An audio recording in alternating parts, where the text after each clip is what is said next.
my meaning from that music video, nobody came from a 5-MeO DMT psychedelic experience. Oh, wow. And so, and what happens with those experiences is you experience a thing called ego death. And so that was our visualization of ego death. Now, when I did this, I remember being with the shaman, inhaling this thing, and being put onto my back as the whole world fractaled out, like the whole thing just started breaking apart. Reality started breaking apart, and I left my body.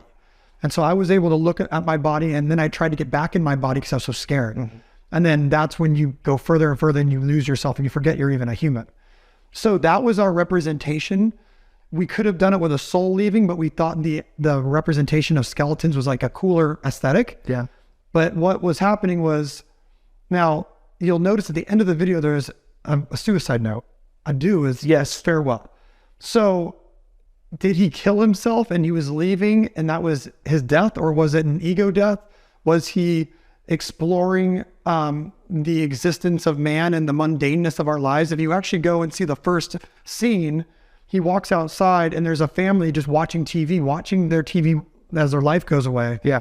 And there's a guy staring in the mirror, a skeleton in the mirror, and that's stolen from The Stranger, which is a book by Albert Camus, where this guy doesn't find meaning to life and he's looking in the mirror and he thinks he's smiling, but what's staring back at him is a frown. He's actually been sad the whole time.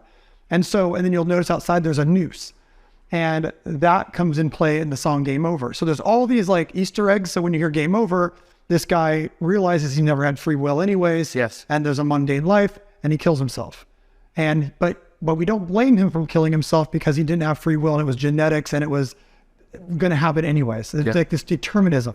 So the music video has all these like things that you can take out of it, but it really was a very on the nose look at ego death and walking through this sort of existential reckoning of our lives. Right.